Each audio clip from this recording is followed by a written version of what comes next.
Decades ago, I started growing food in my front and backyard, and I realized that my mission in life is to inspire and empower others to grow their own nutrient-dense, healthy organic food.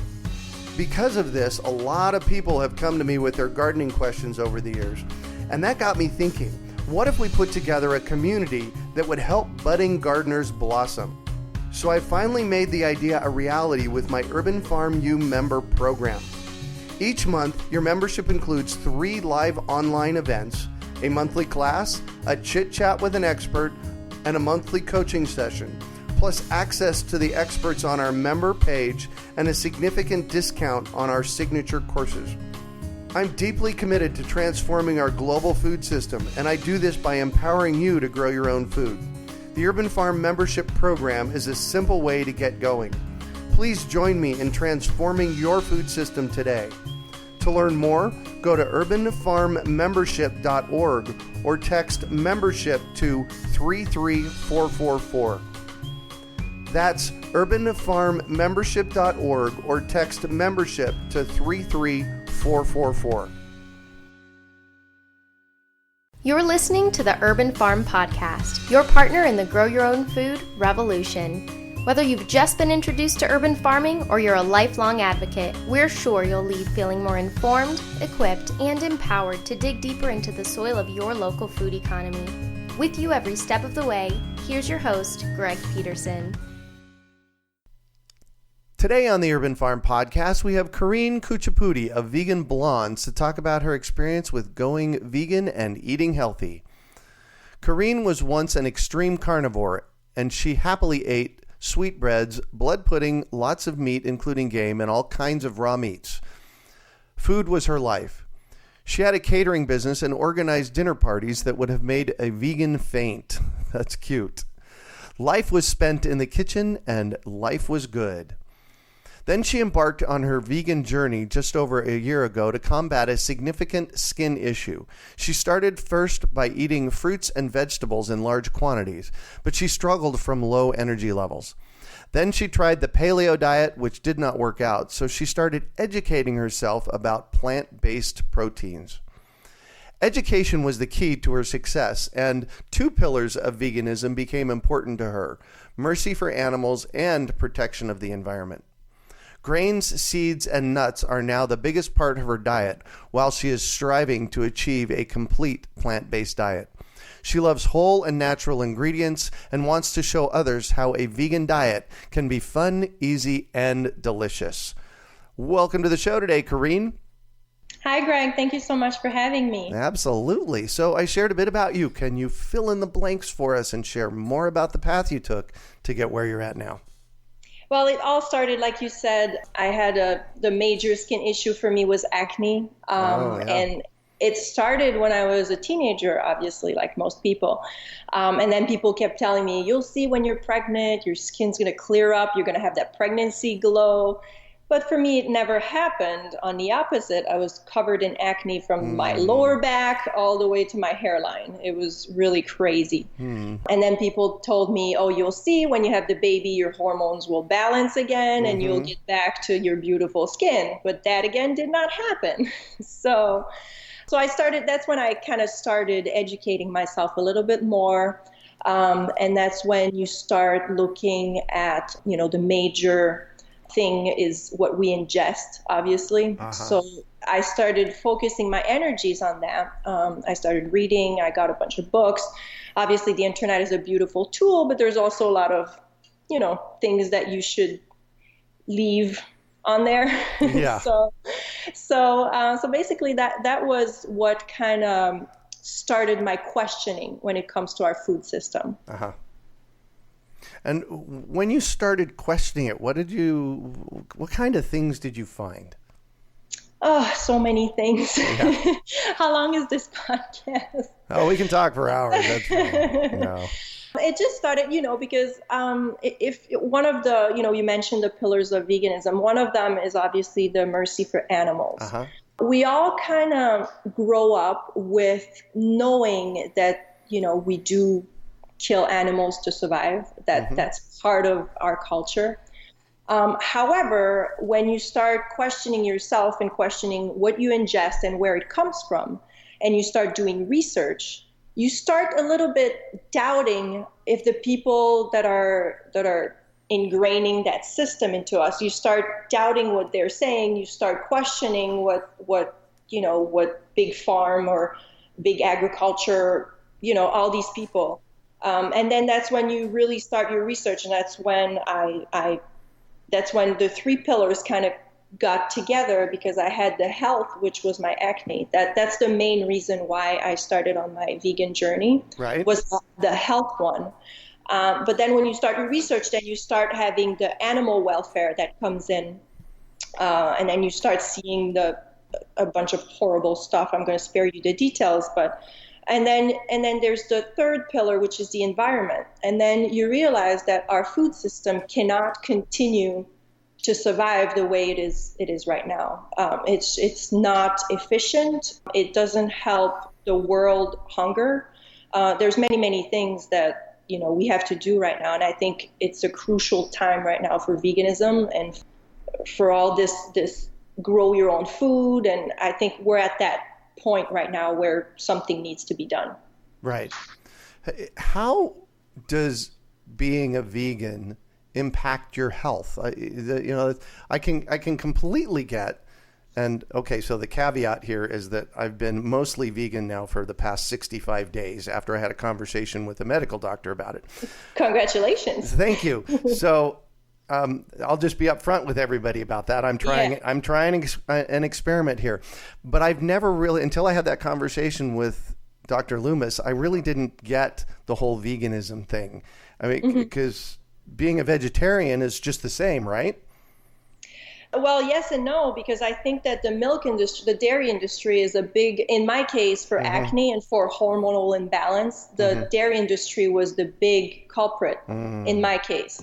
So obviously, again, that's another thing. We are raised with the dairy, the calcium, the milk and ice cream. Yeah, it's crazy. It's all over everywhere. And I mean, I have kids, so I'm constantly bombarded with that dairy and that meat industry. But in terms of health, I mean, it's proven to help prevent and reverse many types of cancers. First of all, that's my first point here, because cancer is so predominant in our society also. Yeah, that is the case.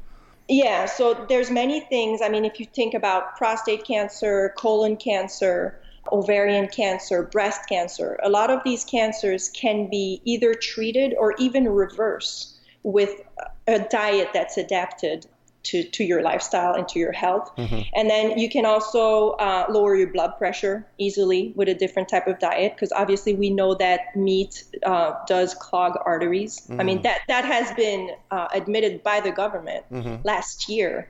And, the media didn't really cover anything. I mean, we heard about it. I mean, I heard about it because I'm aware of all that vegan stuff, but my mom didn't even know that the government finally admitted that, yes, red meat do cause higher blood pressure and cancers and stuff like that. Yeah, that came out about a year ago, didn't it? Yep, exactly. And also for diabetes, I've seen a lot of great success stories with diabetes that have reversed their disease, that are not taking pills anymore, that are not doing insulin shots anymore, just because they changed their diet. Yeah. And that's not even talking about weight loss. Weight loss is a big one. And if you lose weight, a lot of those diseases will kind of go or stay at bay, just because weight, if someone that's overweight, it's a body that will carry disease a lot more. Like for health, I mean, I think there's a lot of benefits out there. It's just a matter of if people want to see them and really want to act on them. Yeah. But I think it's been proven. Yeah. So this whole notion of veganism, in fact, recently, actually about 5 years ago, my niece, who is now 15 years old, so she at 10, she became a vegan. And are we seeing it more? And if so, how are we noticing that? In terms of the trend in society, you mean? Yeah, absolutely.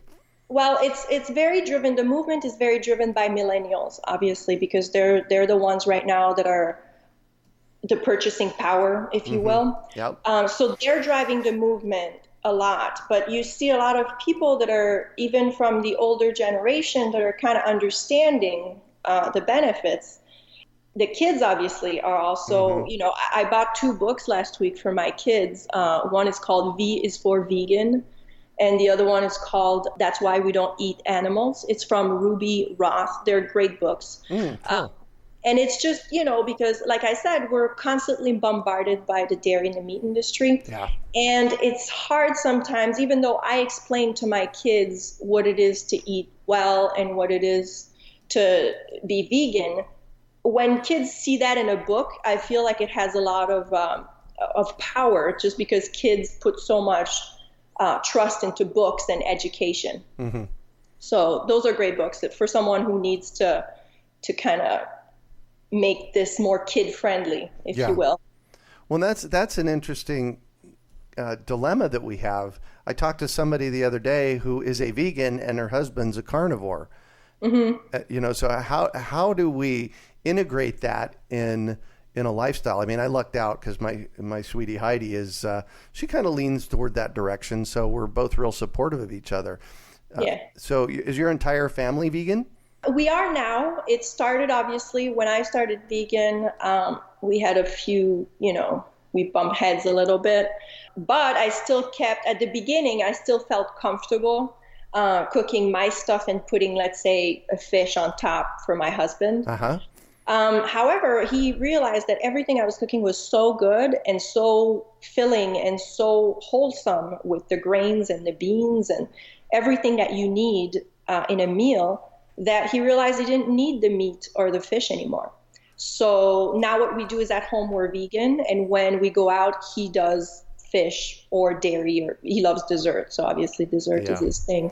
And the kids, the same thing. My son loves shrimp. So if we go out, he's going to get some shrimp. But at home, it's 100% vegan. Cool. So it's been fairly easy to integrate with your family. Yeah. And you know what? We posted on the Vegan Blondes on our Instagram account, we posted a question, I think 2 weeks ago, to see how it was going at home. Like what would people do at home if you're vegan and your spouse is not? And most people, what we found is that people, the person who cook, which most of the time we have to say is the woman, if the woman is vegan and she's the one cooking, she's going to cook vegan, and the husband just has to adapt or cook his own stuff. But that's what we found out. And I was kind of surprised, but it's a good thing. I mean, it's, and hopefully the spouse that's not vegan can kind of do the meatless Monday or do 2 or 3 meals a week that are vegan, or, you know what I mean? It's a great, and that's the thing, like people think vegans are so gung ho and so dramatic about everything. But, I'm a big fan of people that will either cut the meat once a week or do like a 30-day vegan challenge, or, you know what I mean? Like there's many ways to help either the environment, the animals, or your health without going full-blown 100% vegan right away. Yeah, exactly. And that's what I'm experiencing right now in my experiment, is that, at home it's easy. When we start going out, I still don't do any meat when I go out.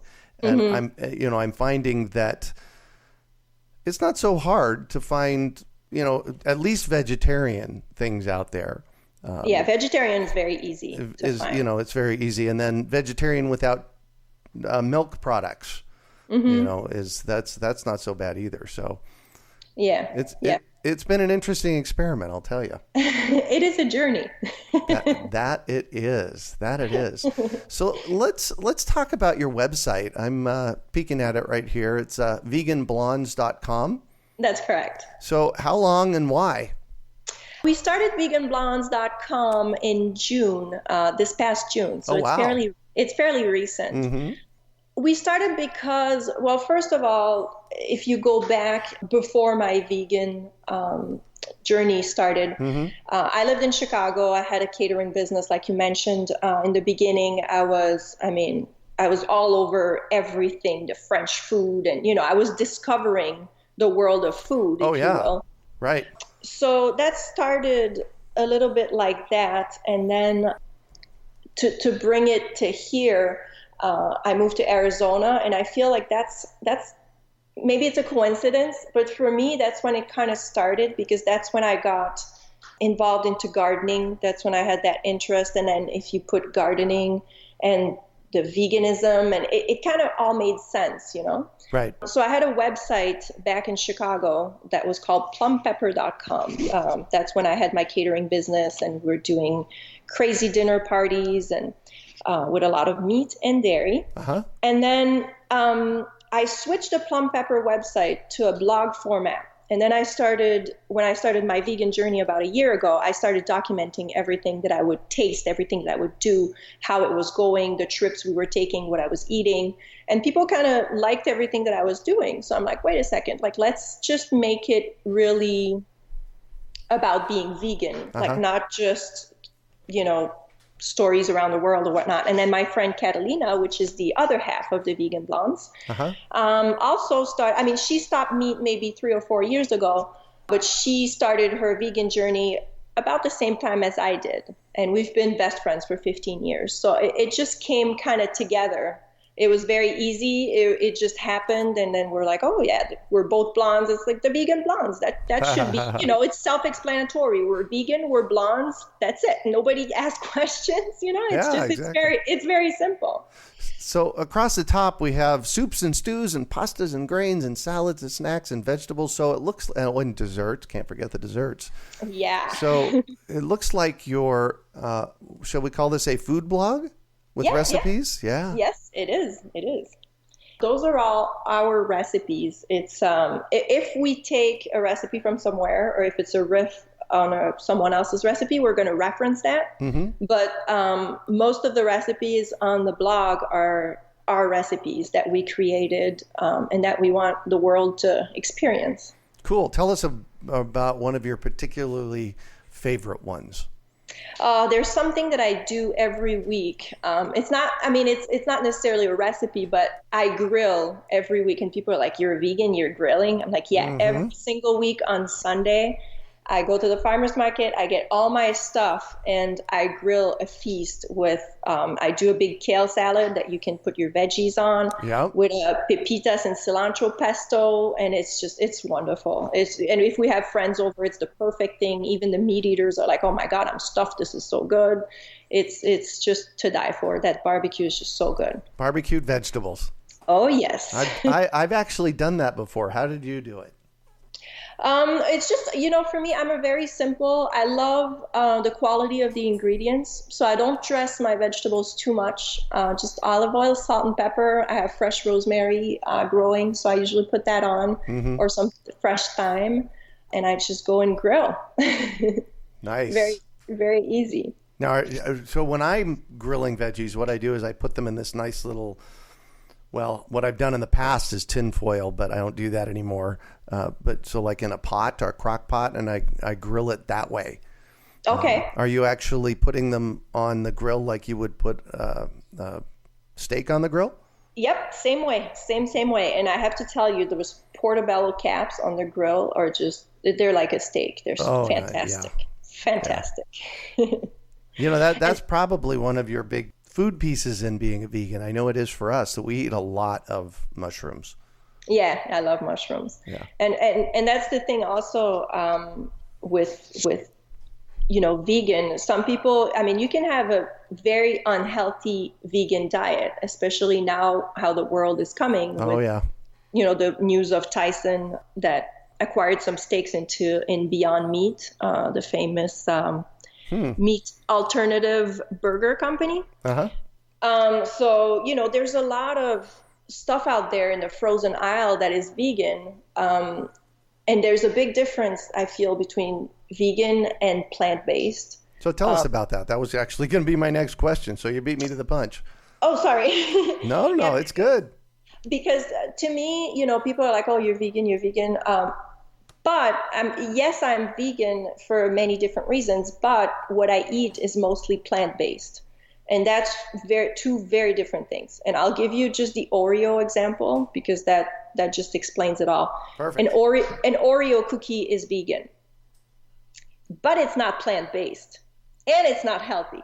So you know what I mean? Like, there's a big difference. Yes, we're the Vegan Blondes, but we are mostly, what we eat is mostly plant-based, which is from nature. It's wholesome ingredients that you can find in nature, that you don't need to process except for the heat or that you'll bring to it. But most of the time, it's wholesome ingredients that have not been processed. All right. So this question's just burning to be asked.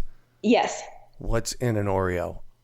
Oh, I can't. I mean, I don't have it here to read you the list of ingredients, but I'm pretty sure I couldn't even pronounce it if I tried. Yeah, pronounce a lot of them. Exactly. Exactly. So you and I actually met on a tour of the urban farm here a few weeks ago. Yes. And so how does this notion of veganism, and you mentioned your garden a little earlier, how does it carry through into your garden? Well, for me, like I said, is when I started doing my research way back then about what I put in my body, that's when you start realizing that, to me, I always say that there's kind of a timeline. You start by doing your research, then you start buying organic only, then you start going to farmer's market or CSA, like I get a CSA basket every week. Oh, cool. And then the final step for me is to grow your own food. So that was basically my timeline. So, and that was kind of brought on by veganism, because once you clean the toxins brought into your body from years of eating meat or dairy, you get to a phase what I call the optimization of your taste buds. And my husband and I laugh about this because everything starts to taste so much more like it's supposed to taste. And that's when, and I'm talking mostly vegetables or plants. So when you want to taste a good carrot or a good tomato, you're not going to go to fries. I mean, you could, but you know what I mean? Like, you're probably not going to find it. Yeah. Exactly. So you start looking, because your palate and your taste buds are so tasting everything that's so good, that you start looking for the best ingredients that you can find around you. And that's when you realize that the best of the best of the best is really growing it yourself in organic soil. Yeah. So that's how I link gardening and veganism, gardening and plant-based diet, if you will. Yeah. Just because you need everything to taste so good. And what are you growing in your garden right now? Well, now I'm just done spreading, because I don't know if I mentioned to you, but I'm originally from Montreal, Canada. Oh. And the gardening over there is very, very, very different. Oh, yes, it is. So when I moved to Arizona by way of Chicago 2 years ago, I'm still learning the gardening process in Arizona. Yeah. So I just got my soil now, my organic soil. I spread everything into 2 different beds. And now I'm going to work on the watering system, and I'm going to plant whatever. I heard that you can plant something every month here. So pretty much. Here in the low desert, I pretty much don't plant anything in June, July, or August. Yeah, but I mean, I think I'll be good. We can grow stuff then. It's just that the planting is pretty harsh. Yeah. But I'm sure I'll be able to plant something before spring comes. Yeah, exactly. So for those of you in the low desert out in the world, and for you, Karine, have you downloaded our desert planting calendar yet? I did. Yeah. So if you go to urbanfarm.org, the top right, there's a freebies tab. And, if you download the planting calendar there, it's going to tell you what to plant when, because that's the biggest indicator of your success. Are you planting, at appropriate times? Yeah. And if you're not here in the desert, go find a planting calendar for your area. Basically, it's easy as typing your city name and planting calendar and see what comes up. So you also mentioned your CSA basket. Yes. For our listeners that aren't familiar with a CSA basket, can you tell them what it is? And I'm curious to know who you're getting it from here in Phoenix. The CSA stands for Community Supported Agriculture. And I decided to take advantage of that in Arizona just because stuff grows throughout the year. Oh, yeah. And I get my basket from Farmyard. Oh, nice. If you know them. Yes. Oh, yes. Yeah, so I get a nice family share basket once a week, and I've been happy. It's been probably 10 weeks now, and I'm very happy with that. I get that on a Tuesday, and then obviously, I cook more during the week as opposed to other people just because I have a food blog. So, Oh, right. my kitchen during the week is like a laboratory. So. Yeah. Oh, yeah, exactly. So what did you get in your box last week? Oh, I got some summer squash. I got some mini bell peppers. I got some sweet potatoes, some onions, some eggplant, and the first batch of arugula. Oh, and nice. And some spring mix, some mesclun mix. Yeah. So for those of you that are getting CSA baskets or boxes, I'll bet you could provide them some recipes for what to do with all that great stuff, huh? Oh, gosh, yeah. It's all on the website. Veganblondes.com. Yeah. So I'm going to shift on you, and I'd like for you to talk about a time you failed, how you overcame that failure, and what you might have learned from it. I would have to say, let me think. There's a bunch of times, but... Oh, yeah. Well, that's how we learn. That's how we learn, right? But what really made me is really when I started on my vegan journey a year ago. I did not educate myself. So I just went in, I was tired of the acne. I went in and like you mentioned, I just started eating. I cut, basically, instead of eating what I should be eating, I cut the meat and dairy. And I ate everything else that I used to eat. Mm-hmm. That was wrong. I lost weight. I'm not a person that needs to lose weight. FYI, people don't see me. But so I lost weight. I have 2 kids. Back then, they were 2 and 3. My energy levels were so low. So I did a month of that, and then I realized, my God, vegan, it's so extreme. I can't do that. Nobody can survive on that. Right. So that was my failure. And what I did to overcome that is I educated myself. And that's what people should do with anything in their life, and any struggle or anything. Think, educate, read, go get information, talk to people. And that's what I did. And that's how I became successful. I bought 5 cookbooks in one day. I went on Amazon. I'm like, okay, I need 5 vegan cookbooks. Like, let me start that. Let me read. And then instead of just making recipes, I read the foreword and the after in the cookbook and read why everything, And I got this wonderful book called Vegetable Literacy by Deborah Madison, which is wonderful. Oh, yeah. It's not a vegan cookbook. It's a vegetarian cookbook, but it's easy to adapt to a vegan diet. Yeah. And it just talks about, and the pictures are beautiful, but it just talks about all the vegetables and why and the genome and how did they come to this place and how, it just explains everything about the vegetable and how to cook it to bring out its best. Nice. Yes. Deborah was here a few years ago in Phoenix, and I sponsored an outdoor dinner with her. Oh, very that was cool. Yeah, I love it. So what do you consider your biggest success? I don't think I've achieved, I have a lot of success. It's hard to say.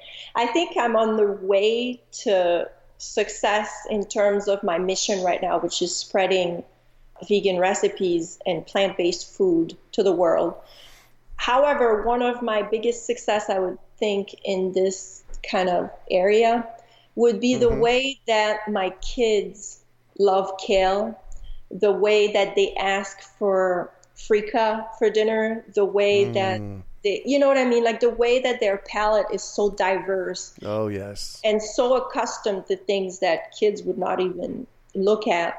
The fact that they eat fruits for dessert, like all that stuff, to me, that's one of my biggest success. Yeah. Yeah. So yesterday I was out at lunch and there was this young lady. She was probably, 14. And she ordered a noodle bowl at one of our local restaurants. And she proceeded to take every single vegetable out of the bowl and put it on a napkin, next to her, next to her plate. And it just had me shaking my head. And so it's a dichotomy for parents, to, how do you get your kids to eat vegetables? Because, that's what we need to be healthy. What have you done that your kids are just, all over it? You just have to cook them good. Oh, yeah. That's all I can say. I mean, and I understand the kids that don't want to eat like an overboiled broccoli. You know Yeah. what I mean? Like Yep. nobody would want to eat that. The goal is to make everything appetizing. And what I found also, instead of serving my kids one vegetable that they don't really like, I'll serve them a plate with a bunch of veggies. So if they discover one or two that they like, at least it's that, you know? Oh, yeah. So instead of cutting a whole zucchini, let's say, I'll just do half and I'll mix it with something else, you know, instead of serving them just a zucchini on its own. I'll do a bunch of other ones.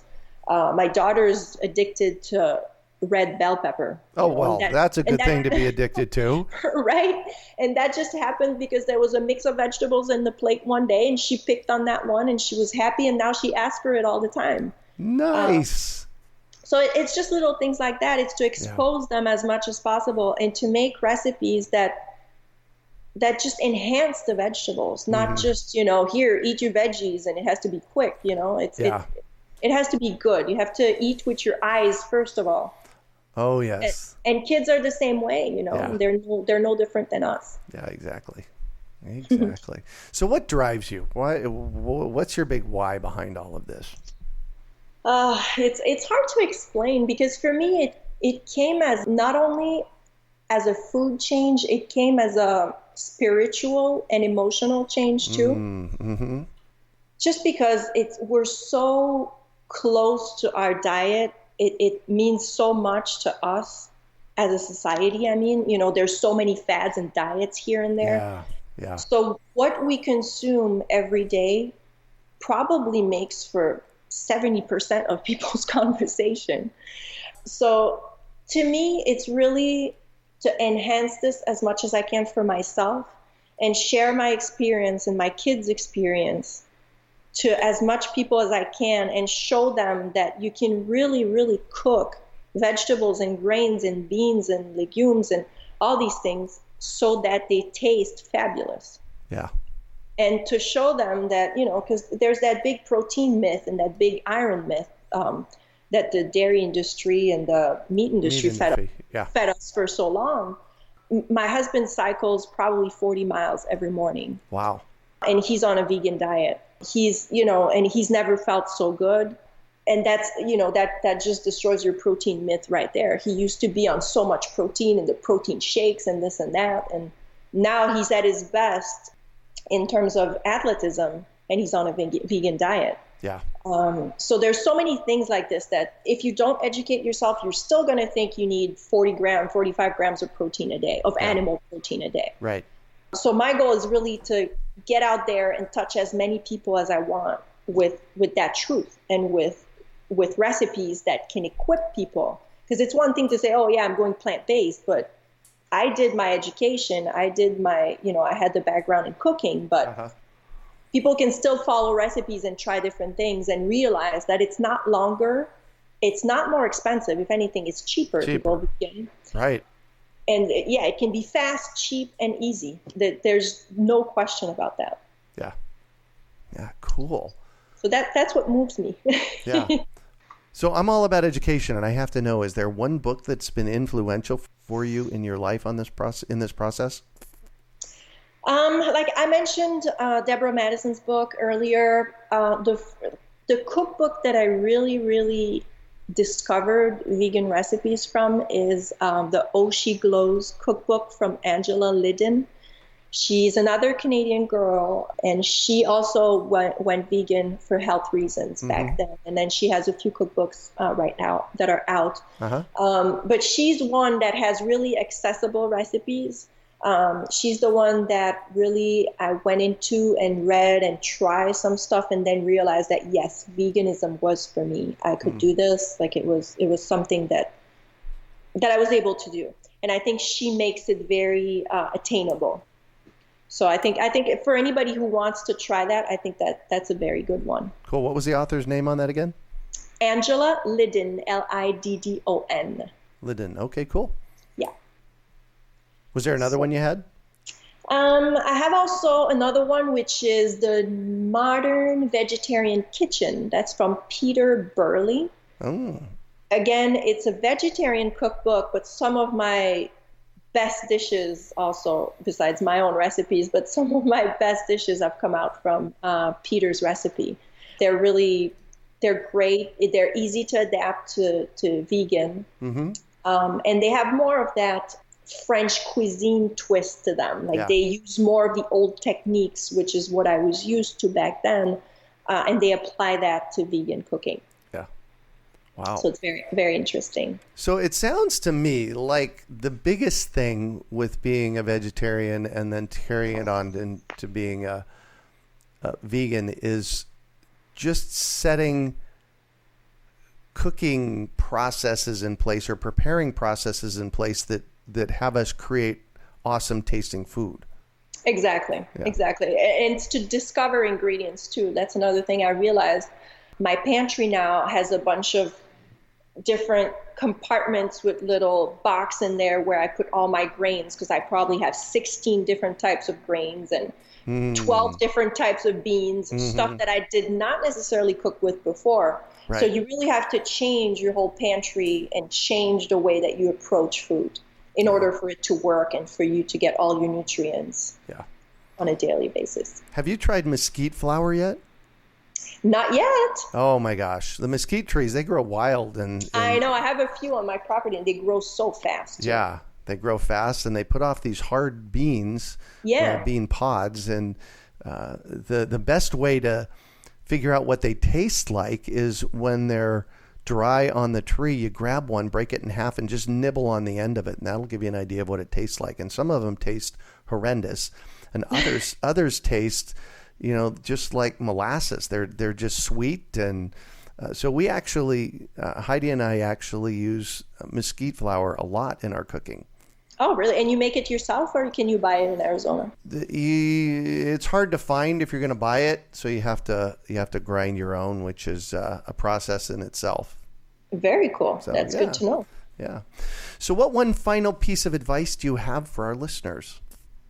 I can't say that enough. It's really, and you say the same thing, it's education. Yeah. It's just getting out there, reading about the 3 pillars of veganism. And that's another thing also. When one pillar of veganism, again, they're health, environment, and animal welfare. Uh-huh. When one of them starts to fail, let's say you're faced with, I don't know, you're healthy, you're like, oh man, yeah, I would eat a big piece of cheesecake right now. Then you start thinking about the other 2 pillars. And usually when one pillar starts to fail, the other 2 will come in and kind of get you back on the right track. Yeah. But to do that, you have to be educated in terms of veganism. You have to know what's happening out there. You have to know how the big agriculture industry works. You have to know, how the benefits to your health. You have to know. So it's just education. Yeah. It's just reading and educating yourself. I cannot say that enough. Yeah. Like that. That's the main thing for everything. Yep. I'm with you on those. Well, thank you so much for joining us on the show and sharing your experience with us today, Karine. Thank you. Been a treat getting to chat with you. Thank you. I'm very happy. And thank you so much we met just 2 weeks ago, but I heard your name coming in and out from people, and I know that you do great things in the Valley, and you'll see me again for sure. All right, perfect. Thank you. So how can our listeners get a hold of you, find you on the internet and, that? Well, the Vegan Blondes are very active on social media. So we have an Instagram account, which is Vegan Blondes. We have a Facebook page, which is also Vegan Blondes. You can find our website, obviously. It's veganblondes.com. And I guess that's that. There's our 3 ways. We're on Twitter also. We're exploring the social media platforms right now. Perfect. And you can find them at urbanfarm.org/vegan blondes. Well, that's it for today. Thanks for joining us on the Urban Farm Podcast. Decades ago, I started growing food in my front and backyard, and I realized that my mission in life is to inspire and empower others to grow their own nutrient-dense, healthy organic food. Because of this, a lot of people have come to me with their gardening questions over the years. And that got me thinking, what if we put together a community that would help budding gardeners blossom? So I finally made the idea a reality with my Urban Farm U member program. Each month, your membership includes 3 live online events, a monthly class, a chit-chat with an expert, and a monthly coaching session, plus access to the experts on our member page and a significant discount on our signature courses. I'm deeply committed to transforming our global food system, and I do this by empowering you to grow your own food. The Urban Farm membership program is a simple way to get going. Please join me in transforming your food system today. To learn more, go to urbanfarmmembership.org or text membership to 33444. That's urbanfarmmembership.org or text membership to 33444. We hope you enjoyed today's episode of the Urban Farm Podcast. Remember to listen 3 days a week for tips, advice, and resources to help you on your journey with urban farming. You can find us on the web at urbanfarm.org or send us an email to podcast@urbanfarm.org. In the words of Vincent van Gogh, great things are done by a series of small things brought together. Be encouraged that with each lesson learned and skill developed, you are one step closer in the direction of your dreams.